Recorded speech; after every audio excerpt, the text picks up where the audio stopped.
Hello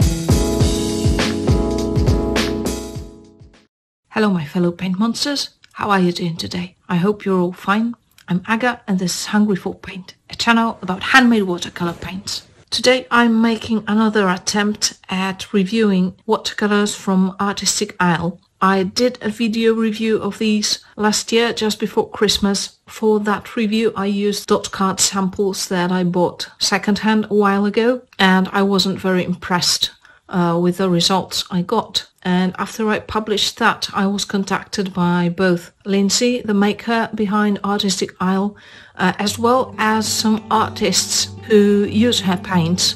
And apparently the paints that I chanced upon were made using pigments from an old supplier, and that Artistic Isle watercolors have improved since that time. So I decided that the only fair thing to do would be to get some samples of the new current colors and try them out, test them, and do another review based on these.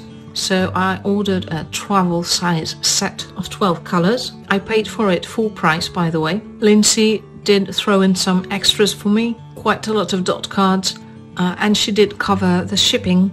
And the paints arrived several weeks ago. Since then I've been trying them out and playing with them and basically getting a feel of how they behave. And here's what I found out.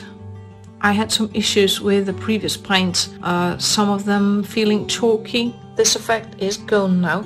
In general, these paints activate well, they flow nicely on the paper, they're well pigmented, and even the smallest dots release the color well enough, although they really are quite small, and two of them, the magenta and the mayan red, were barely enough to do the review, but I managed, so it was totally okay, and these colors were freebies anyway, so it's nice that I was able to test them and show them to you. The colors in general are bright. There are some quite nice, more dulled down mixed pigments as well. Sap green is a rather interesting color that separates into green and yellow, but it dries quite splotchy, so it depends on your preference really, I think, whether you're going to like the effect that you get when it dries or not, but it definitely is quite unusual. I personally quite like the Perylene green as well. It's a pretty deep color with a wide range of values. The Indian yellow is a bit lighter than what I'm used to, especially on the darker side of the spectrum, because normally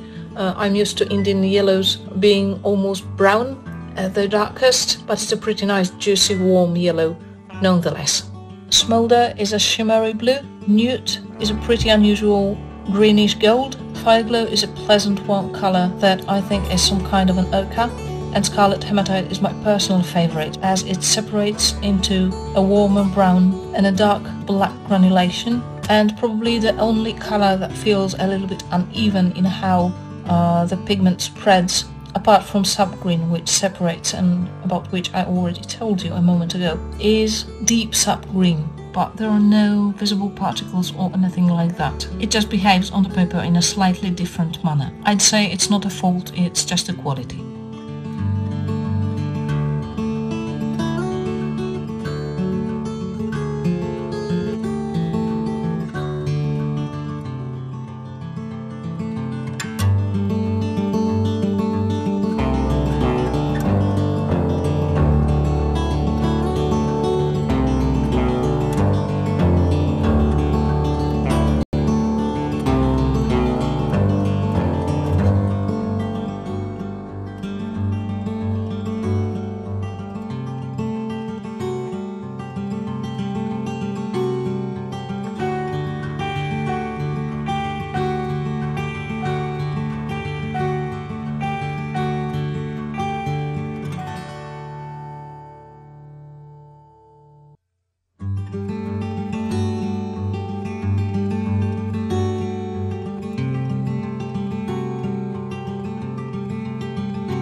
while these paints do not rub off the paper in such a way that it would affect your finished artwork, so you wouldn't see the layer of paint getting thinner or falling off or anything like that. But most of these colors transfer a lot. So if you're working in a sketchbook, that could be a problem. If you're working on loose sheets of paper, I think it's not going to affect you at all. But if you're working in a sketchbook, it's enough for the pages to lightly brush against each other when your artwork is fully dried, of course. And most of the colors are going to transfer to the other page as well. So this is basically the only thing about these paints that I don't like too much, as I tend to work in sketchbooks a lot. I tried these paints on different kinds of paper. I did my swatches on Arches cold press as always. I tried them on Echo paper from Jackson's.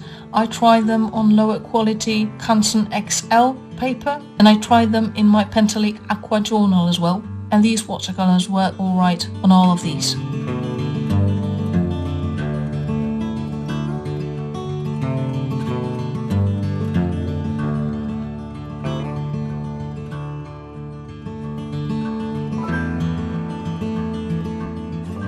So yeah, the new watercolors from Artistic Isle are definitely better than the ones I tried last year. They still do transfer, but they're better quality paints than they used to be. They're pigmented, they activate easily, the colors are vibrant, and some of the color combinations are quite unique.